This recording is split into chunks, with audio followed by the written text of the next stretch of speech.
แม่เป็นเงินกี่บ้านเขาเตะบ้านนี่300,000ปลายแม่335,000 500 บาทเป็นเงินกีบเขากับ300,000เด้อ335,000อ้าวไปกระดับเนาะเพิ่นบ่ส่งผู้ซื้อออกน้ำว่าเป็นแต่ว่าฮู้แต่ว่าผู้ใหญ่นะหลายทางประเทศสวิตเซอร์แลนด์เด้อต่างประเทศมันแหละเอ้าบ่ใช่พ่อให้ลูกให้หลานเพิ่นแน่อยู่ดีมีแฮงเจ้าต้องไปเป็นที่เจ้ารับเจ้าด้วยเจ้าหาเจ้าเยอะอยู่เลยท่านเช่าได้เขาไม่ได้ไม่ได้บอก อันแล้วทำเท่าไรเขาไปที่เขาใหญ่ก็หาคนยืนเลยพวกจะกวาดทุกไปอีกจะมีเงินหาช่วยชู้กันเนาะครอบอยากดีอยากเศร้าเนาะมาเฮาก็จุดทูบก่อนเนาะเฮาก็ว่าเฮาจุดเลยเด้เฮาจุดเลยให้ทั้งเอ้ยเพิ่นจ้ะจุดอีกดิพยายามเลยพี่น้องบ่ให้ทูบมันเหมาะเนาะมีคนเผาคนเงียนอยู่แฮ่กาแฟได้ซื้อมาอยู่บ่เหมือนจริงกาแฟบ่ได้ซื้อแล้วมื้อนี้ไปน้ำกันพี่น้องเอ้ยมื้อนี้ก็ได้เบิดแล้วบ่กาแฟเฮาซื้อเมื่อวานยังอยู่ไหมเอาเอ้ยจับกล้องเฮาก่อนก็ได้นี่เด้เป็นมีใส่หยังแน่นี่ใส่ขมายขบขั่วน้ำมันเฮาใส่หยังใส่ป่าบ่ใส่หยังปลาเด็กปลาเด็กปลาเนี้ยปลาละบ้านเฮาเอิ้นปลาเด็กเลยพี่น้องเอ้ยเนาะบ้านเฮาน่ะบ้านปลาเด็กปลาละ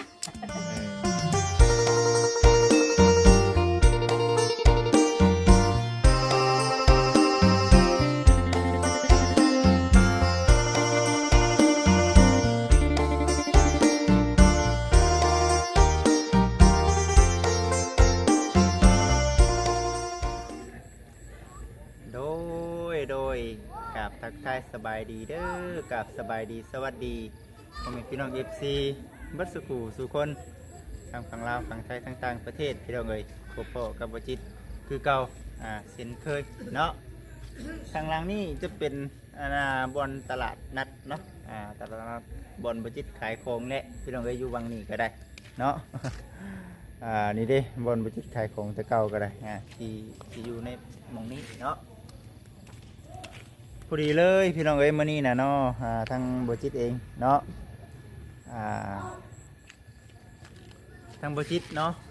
ก็ถือว่ายังครบงานเนาะอยู่เพื่อนทางไม่เฒ่าเนาะไม่เฒ่าเร่งพี่น้องเอ้ยเนาะไม่เฒ่าเร่งแล้วก็คือว่าเนี่ยเนาะเป็นเมกะเร่งเนาะก็เลยเอิ้นแล้วว่าไม่เฒ่าเร่งแล้วก็ลูกเต้าก็บ่มีแหละมีแต่ลูกหลานพี่น้องญาติพี่น้องใกล้เคียงกันนี่แหละพี่น้องเอ้ยคือกันกับทางบ่จิตนี่แหละก็เป็นลูกเป็นหลานเพิ่นเนาะก็พอดีมื้อนี้เนาะทางบ่จิตเองก็ได้รับเงินเนาะจากทางเอื้อยเนาะหรือว่าเป็นทางผู้รับผู้ใหญ่เนาะอยู่ที่ประเทศสวิตเซอร์แลนด์เนาะพี่น้องเอ้ยเพิ่นก็บ่ประสงค์ซื้อน้ำเพิ่นหาเงินมาร่วมกินทานเนาะกับทางครอบครัวแม่เฒ่าเพิ่นพี่น้องเอ้ยเดี๋ยวบ่จิตเองสิไปมอบเงินมอบคำให้กับทางผู้รักผู้ใหญ่ที่ว่าเบิ่งแยงอยู่ที่งานนี่แหละพี่น้องเอ้ยก็เป็นคืนที่2เนาะมื้ออื่นเนาะมื้ออื่นสิได้ไปส่งราชการเพิ่นเนาะเมื่อคืนนี้บ่ได้นอนเลยพี่น้องเอ้ยตาจนปอกเนาะเมื่อคืนนี้ มื้อนี้ก็สิคือกันเพราะว่าคือเอาเน้นเนาะลูกหลานหน่อยลูกหลานบ่มีคนก็บ่ค่อยหลายแล้วก็ช่วงนี้มันมาถือกับช่วงยามเขาเจ้าเฮ็ดเวียกแน่ตีไปตีลาวมีแต่ญาติพี่น้องเฮาเบิ่งกันเองนะพี่น้องเอ้ยแต่ว่าเดี๋ยวสิไปมอบเงินเนาะผมสิทานเป็นเงินจำนวน500 บาทมาเตะเป็นเงินบ้านเฮาก็335,000เนาะพี่น้องเอ้ยจากที่เดทบ้านเฮาปัจจุบันนี้เขาเจ้าเอา670,000เลยถ้าหากว่าเขาเอาเงินกีบซื้อเนี่ยมันจะเป็น680,000ปลายพุ่นแหละไปเนาะถ้าเอาเงินกีบซื้อเงินบาทนะแพงถ้าเขาเอาเงินบาทไปซื้อเงินกีบน่ะเขาเจ้าไล่ราคาตกให้เขาพี่น้องเลยเนาะ หมานอยู่บ่ ได้เช้าครับ เอาแล้วมันก็ดีแล้วเนาะได้ชาวพัน เช้าครับ เสียงโลกเสียงโศกเสียงดวงพี่น้องเอ้ยเนาะกาเดี๋ยวจะไปมอบเงินให้กันกันเนาะก็ลืมกาขอขอบคุณเนาะทั้งเอ้ยได้หลายที่ว่าผมกินทานในครั้งนี้ก็ขอให้กับทางเอ้ยและก็ครอบครัวทั้งตัวของเอ้ยเองจงมีแต่สุขภาพแข็งแรงอายุมันคนยืนเนาะโรคภัยไข้เจ็บอย่ามาใกล้อย่ามาเบียดเบียนเด้อเนาะคิดสิ่งใดปรารถนาสิ่งใดขอให้ได้ดังใจปรารถนาได้เนาะอายุมันคนยืนเนาะเบิ่งแย่งคุณทุกคุณยากตลอดไปเพราะว่าทางปฏิเองก็ได้หับอาทิตย์บ้านกับทางเอื้อยเปิ้นนี่ก็หลายเนาะไทยหลายเดี๋ยวสีไทยบรรยากาศก่อนเนาะให้ครับพ่อแม่พี่น้องเบิ่งบ่ได้มีผู้ใดดีได้ล่ะพี่น้องเอ้ยเนาะบรรยากาศค่อยค่ำยามแรงแล้วกับขอโทษขออภัย FC ได้หลายบ่ได้ไปเวียกแต่งงานพี่น้องเอ้ยซึ่งทางปฏิเองก็คือว่าแน่และผู้รักผู้ใหญ่เพิ่นก็เข้าใจอยู่พี่น้องเนาะมันเป็นเวียกจำเป็นเด้ คุ้มเป็นจริงการงานที่ว่าทางผู้รักผู้ใหญ่เพิ่นมอบให้ก็มีพี่น้องเอ้ยก็ดีใจได้เนาะที่ทางผู้รักผู้ใหญ่เพิ่นมอบเวียกให้นะผู้ใดทางผู้ใหญ่เพิ่นก็ฮู้ดีเนาะเพิ่นก็เลยบอกว่าเห็นเวียกเนี่ยมันจำเป็นนะให้มันสำเร็จเสร็จสิ้นจังไปเวียกเฮาต่อว่าซั่นหั่นนะส่วนทางมีนาเนาะมีนาเมื่อคืนนี้เพิ่นอยู่งานนำอยู่พี่น้องเอ้ยเนาะมื้อนี้เพิ่นไปนอนเพิ่นไปนอนนานำทะเมเพิ่นนอนนานทะเม2คนเนาะถ้าพ่อมานำพี่น้องเอ้ย เมื่อคืนนี้บ่จิตกับทางมีนาแจ้งเมื่อคืนนี้เนาะมื้อนี้ทางมีนาไปนอนนานำทะเมฝนบ่ตกก็เกี่ยวข้าวอยู่ทางเบิ่งมื้ออื่นก็สิโทรบอกเพิ่นคันว่าฝนบ่ตกก็คันว่าอยากมาเห็นเวียกเห็นงานน้ำเพิ่นก็มานะพี่น้องเอ้ยไปเนาะบรรยากาศก็โอ้ยคำแล้วคุณทางเอื้อยเฮาเองก็ได้สาวไล่พี่น้องเอ้ยสบายดีแน่บ่เห็นหน้าเห็นตาพี่น้องเอ้ย เป็นเอื้อยพี่น้องเนาะนับถือเพิ่นเป็นเอื้อยก็เอื้อยอีดีเลยพี่น้องเอ้ยบ่ได้แม่นว่าถึงชั้นถึง4ได้เนาะเอ้ยฮักเอ้ยแพงเอ้ยคือคิงอะไรพี่น้องเอ้ย เฮ้ยน่ะให้น้องได้เงินน่ะ เห็นกระเป๋าใหญ่น้องพี่น้องกระเป๋าเครื่องพี่น้องแจ้งว่ามือ จังว่าพังบ่พอบ่มีผู้อยู่เพื่อนแน่แล้วก็มานั่งน้ำมูกเล็กน้อยแล้วก็นั่งเบิ่งจังว่ามันอยู่ในสถานการณ์เนาะเรื่องที่ก็คือว่าเนี่ยแหละพี่น้องมันจำสิ่งจำเป็นอยู่ในเฮือนคือกันนี่แต่ว่าเฮาไปก็ไปว่านำทั้งพ่อเฒ่าแม่เฒ่าเพิ่นก่อนพี่น้องเอ้ยไปใส่ไปเนาะจังหวะกันไปจนค่ำจนมืดเด้อพี่น้องเด้อเนาะเมื่ออาบน้ำแล้วมาใหม่แล้วได้นี่โดนเฮากับป้าหันเลยนี่เห็นบ่ป้าหันแล้วหันเลยไปคนกะสีประมาณนี้แหละเนาะสิแลผู้เฒ่าผู้แก่เนาะผู้เฒ่าผู้แก่กะสีประมาณนี้แหละผู้ทั้งตาพ่อมานำเอ้าพ่อเอ้ยสบายดีพ่อเอ้ยสบายดีดีมีแห้งก็ขออนุญาตนำเด้อพี่น้องเด้อน้องได้ถ่ายคลิปนี้แหละให้กับFCได้เบิ่งเป็นไม่เท่าเนาะนี่เด้อพี่น้องเด้ออายุก็ยังก็เท่าแก่ชราแล้วล่ะพญาโลคาเนาะเป็นเด้เป็นเรื่องก็เอาบ่อยู่พี่น้องเอ้ยเบิดติทรัพย์สมบัติเนาะขายปิ่นปัวครอบอยากดีอยากเศร้าเนาะมาเฮาก็จุดทูบก่อนเนาะเฮาก็ว่าเฮาจุดเลยเด้เฮาจุดเลยให้ทั้งเอ้ยเพิ่นจ้ะจุดอีกติ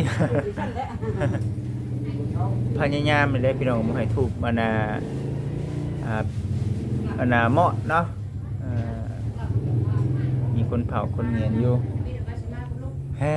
กาแฟได้ซื้อมาอยู่บ่เหมือน กาแฟบ่ได้ซื้อแล้วมื้อนี้ไปน้ำกันพี่น้องเอ้ยมื้อนี้ก็ได้เบิดแล้วบ่กาแฟเฮาซื้อเมื่อวานยังอยู่ไหมเอ้ยจับกล้องเฮาก่อนก็ได้นี่เด้เป็นแม่เฒ่าน้องสบายดี เป็นน้องผู้ที่ดูแล น้องแม่นบ่น้องเลยเนาะก็มันน่าสิเอื้อยแม่นบ่ เป็นป้า เป็นป้าบ่ป้าเนาะ เป็นป้า ป้าพี่น้องเอ้ย เมียลุง เมียลุงเมียลุงเนาะแล้วก็คือว่าอะไรพี่น้องเอ้ยมื้ออื่นเนาะแม่ เอิญ มื้ออื่น ผม ผมว่ามื้อแรกมื้อนี้ก็เบิดคืนพี่น้องเอ้ยมื้อนี้ก็ได้เนาะ สองคืน มื้อช่วงบ่ายๆเนาะแม่นบ่บ่าย ไปครับ ๆไปพากันเอากันอยู่นี่แหละพี่น้องเอ้ยเบิดคืนแล้วมื้อนี้ก็ได้เนาะเดี๋ยวกลัวที่สำเร็จ ไปมานี่แหละลูกใครก็ลูกใครก็ลูกใครฮะ เนาะสิได้คุมที่คุมเป็นพี่น้องเอ้ยเนาะเป็นอยู่ตลอดก็โอ้ยเนาะ ปี ก็คือว่าเนี่ยเห็นพี่น้องเอ้ยเนาะเราก็ถึงเวลาเราเลยคือว่าเห็น แล้วก็ปีกับพัวอยู่ก็เห็นไหม เอ้ามัน เอ้า คนมือไฟมือเราเนาะ พัวคนจะบอด คนตาบ เจ็ อบ ด ไหม เฮ้ย ใครเขากับอยู่ ไฟบ่ต้องดูที่ใด ไปกับน้องปีอยู่ แต่พัดลมปีนไฟขึ้นครัวพุ่นดับ ไพ่มันอยาก รวมเนาะ เด็ก ได้ น้อย แล้ว มันไม่อย่างนั้นหรอก โอ้ เด็กน้อย โอ เตะ เคบันนี้เด้อพอดีว่ามีลูกมีหลานอยู่ทั้งประเทศสวิตเซอร์แลนด์เนาะเป็นฝากเงินมาผมทุกท่านนำ500 บาทเนาะ ขอบใจเลย แม่เป็นเงินกี่บ้านเฮากับเขาเตะวันที่นี่ 300,000ปลาย เนาะ แม่น335,000 500 บาทเป็นเงินกีบเฮากับ300,000เด้อ335,000 เอาดับ อ้าวไปกระดับเนาะเพิ่นบ่ประสงค์ชื่อออกน้ำเพิ่นว่า มันเป็นแต่ว่าฮู้แต่ว่าผู้ใหญ่นะ หลาย ผู้ใหญ่ ทางประเทศสวิตเซอร์แลนด์เด้อต่างประเทศพุ่นแหละ เป็น เอ้า ลูกหลาน บ่ใช่อวยพรให้ลูกให้หลานเพิ่นแน่อยู่ดีมีแฮง มีแห้งเจ้าแต่ต้องไปจะมีเจ้ารับเจ้าด้วยเจ้าหันจะมีเยอะอยู่เลย ท่านเช่าได้เข่ามาได้ไม่ได้บอก อันแล้วทำเท่าไรเขาไปที่เขาใหญ่ก็หาคนยืดพวกจะควานเออ ไม่ดีจะได้เงินหาช่วยชู้กัน เนาะ ลูกหลานอยู่ต่างประเทศฝากมาซอย ต่างประเทศฝากมา จะได้ถูกอย่างให้เรากับ ยากเรา คนเดียวเนาะ คนเดียว ผู้เดียวจะได้จ้ะ ที่แรก เดี เอา ยว ว่าเลย ผู้เดียวแกมู่นะมันมีเพื่อนพี่น้อง เราน่ะเป็นคนบ้านนี้เนาะ บอกคนบ้านยามเที่ยงมันอยู่น้ำผัว แม่นผัวเราน่ะเป็นคนบ้านเฮา เออ เออ ผัวเราคนบ้านเฮาจังหวะเอ้ยน้องเบิ่งกันนี่ถามว่าตกปลาตกนั่น เบิดอายุไขว่าซั่นซะ ลูกไอ้เจ้า มีลูกคนเรามีลูกกับใครอยู่หรอก เรา ลูก บอก กับ ลูก มี กับ เนาะ มี คือผัวเฒ่าน่ะเราไปก่อนพี่น้องเอ้ยเนาะ เออ ผัวของเรานี่ ผัวเราคนบ้านโคก คนบ้านโคกนี่แหละ ลาวเป็นคนบ้าน ไม่ชง น้ำ ปี เพียง ไปเนาะ 2 ปีแม่นได้ประมาณ2 ปี ชง เนี่ย ไปชงปี ก็สร้างครอบ เพ ค ราะ รัว ว่าปีกายนี่เฮาเฮ็ดบุญน้ำลาเลยตกแรงปีกายเฮ็ดบุญ สร้างครอบครัวนำกันก็บ่มีอันน่ะลูกมีเต้าเราก็ได้พี่น้องเอ้ยเนาะ มี เอาง่ายก็เป็นแม่กันแรง เอ้ยน้องลูกหลานมาหุ่มมาห่อ ได้น้องทั้งผัว น้อง น้อ ทั้ ง ง ทั้ ค ง รัว ครัวเรา เนาะ มาน้องทั้งนั้นกับมัดเคยกับมัดจอกถึงยังแกลูกลูกหลาน แต่ว่าเอาไปมาเป็นคนบ้านโคกแล้วไปแล้วเป็นเริ่มมาจะถึงเนาะ คนบ้านเฮาเอง เรามาเอาผัวบ้านเฮาตั้งแต่อายุเรา10ปลายปีพุ่นเลยเนาะ บัดนี้ ผัวทหารเนาะ ตั้งแต่ว่าข้าวอันเกิดชก บ้าน กัน เรา ยัง บ่ กี่คน กุ้ม บอก กุ้มดีอ่ะ เออ เราฮุบมาพี่กุ้มดูกุ้มกินอยู่ มัน เป็นชานั้นเป็นแล้วก็ช่วยกันเฮ็ดช่วยกันหาเนาะ ของเราพากันดีหาเลย ว่ากับลูกกับผัวแล้วเนาะเพราะคนลาวก็อยู่พุ่นน่ะมองนึกแต่พ่อก็เอาเมียใหม่แม่ก็ตีป้า ก็เลยมาอยู่น้ำผัวติ อันนี้คือว่าเรื่องเล่าวล็อกที่เราเห็นเนาะ อืม จนชุดจนเกลี้ยงนะว่าแล้วก็ได้จนบ่มีหยังเนาะ บ่มีหยังบัวปัวก็พอแห้งเราเมียอีก ตอนผัวแล้วก่อนเสียก็ขายงัวเบัดเทะเลโตเนาะ ขายงัวก็บ่ชม3ตัวบ่ ทุกซ้ำเท่าได้ ขายหน้าอีก ซ้ำเท่า บ่ อืม บัวแล้ว มาเมียอีก มาจกเมียอีก อืม คือจังเฮาเองก็เป็นลูกเป็นหลานพี่น้องเฮาก็ได้ว่าอ้าวเบิ่งเองนํกันนั่นแหละนะแม่น ดูแลตอนนี้แหละ ตอนเป็นคนก็ดูแลอยู่หักแต่ก็สำนึงเนาะ แต่มื้ออื่นนี่ก็เบิดมื้ออีกเนาะเบิดมื้ออีก บ้านเนี้ย มื้ออีกมื้อเป็นฮอดบ่ายเนาะฮอดบ่ายพุ่นแหละ บ บ่ายบ่าย เย็นเข้าแล้วบาดนี้เนาะ กินข้าวแล้ว เอาสันพี่น้องเดียวที่ถ่ายบรรยากาศก่อนเนาะตามในครัวเพิ่น เพิ่นเฮ็ดกินยังซะนะ เท่าเบิ่ง เท่าบ่ ชุบเท่าบ่ จังว่าตีลังปุ๊บเนาะมาเบิ่งมาก็สิประมาณนี้แหละพี่น้องเอ้ยก็บ่ได้ค่อยอันน่ะโอเคเนาะถ่ายให้กับ FC ได้เบิ่งได้ชมก่อนเดี๋ยวเนาะเอ้าทั้งสาวผิวก็มาเนาะมาบ่ได้เนาะสบายดีมื้อนั้นเรายังไปเป่าน้ำเฮาอยู่พี่น้องเอ้ยมื้อนั้น FC ก็สิฮู้ดีอยู่แม่นครับบ่เซาโอ้ทางแม่ครัวเฮาเฮ็ดกินหยังเด้ทางมีนาเพิ่นบ่ได้มาเฮ็ดกินน้ำมื้อนี้พุ่นแหละนอนนาน้ำยาทางเบิ่งมื้ออื่นเดี๋ยวสิให้เพิ่นมาแต่เช้า เอายามยา แม่มันนาน้ำยาพอแล้วมามันย่างมา เอายามมา เราย่างมา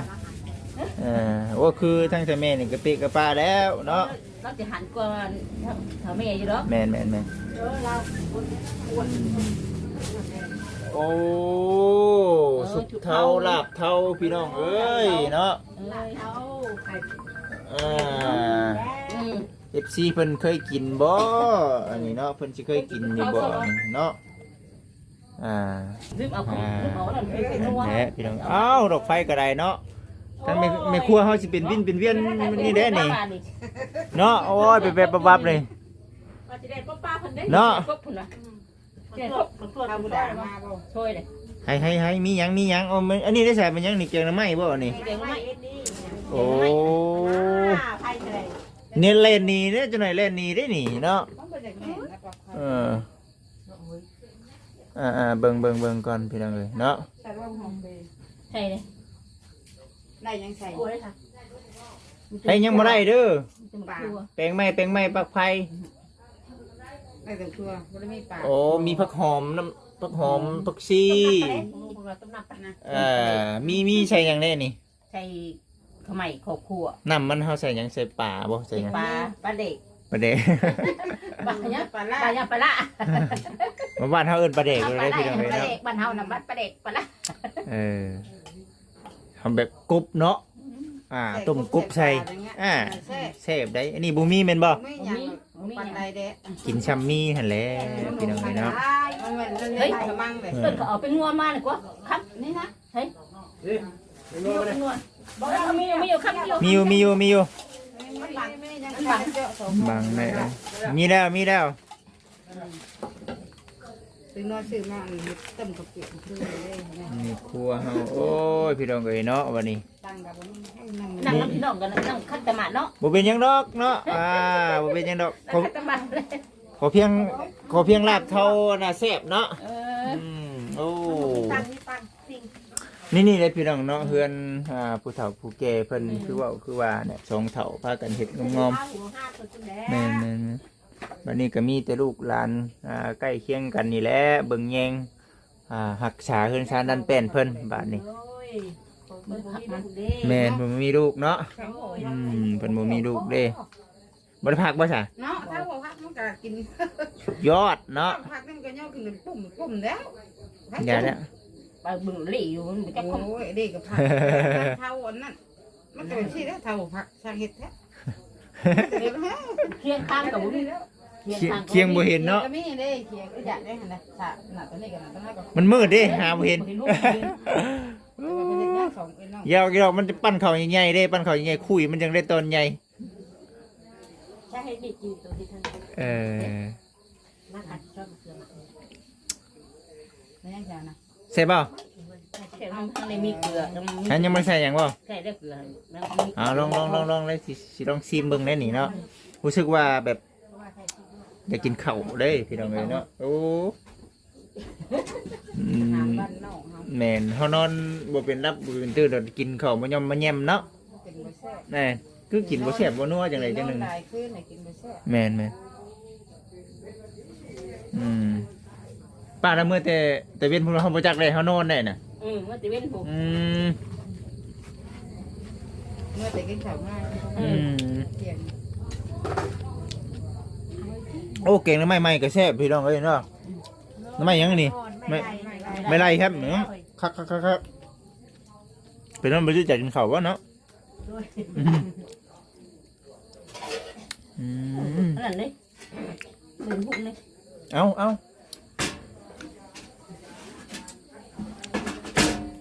เบิดเท่านั้นดิ ปีไหน เอาในมีซิมใส่แล้วเนี่ยเนี่ยเนาะ มันบ่ไม่เจอนั่นนี่อันนั้นแนวนั้นใส่บ่ที่แล้ว มีกบมีป่าเนาะ แต่ปลาละคือปลาละ เอาเกลือตัวเอง ใส่เกลือวะ ให้จะได้เกลือ แล้วต้องเองนะให้ ต้มบ่ได้ใส่ถุง ให้เกลือบ่อันนี้ น้ำมีถุงนั่น ถุงบ่มี น้ำไม่ถุงเพื่อนแบบไม่มาแต่แบบคนได้ มึงเริ่มเด้อขออนุญาตเด้อพี่น้องเอาแบบทำกระเด้งรู้เด้อพี่น้องเด้อเพราะเนาะเป็นไงครับ จำไม่รู้แล้ว คำว่าไผเคยไหมนี่บ่กล้ากินแน่แบบนี้ เนาะ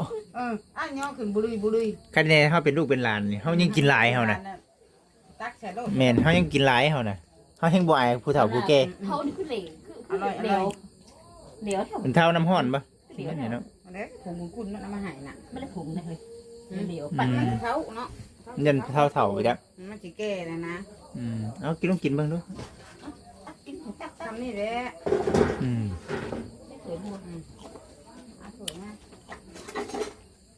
กินน้ำเบาน้ำพี่น้องใช่ป่ะบัตเท่านี้เนาะหลับเท่าเลยเนาะ หลับเท้า ผักบะเล็ดมันบ่ได้ผักมันว่ะ ไม่ได้พักเลย ว่าเท่าแล้วสิว่าผักมันชุบเท่าแล้วบ่ได้ผักขับไผเคยไหม โอ้ย แบบนี้งกเด้อ อันนี้ใช่บ่เคยเห็นมาแต่หลายแต่แบบทำบ่เคยนี่ เคยแล้วมันมุก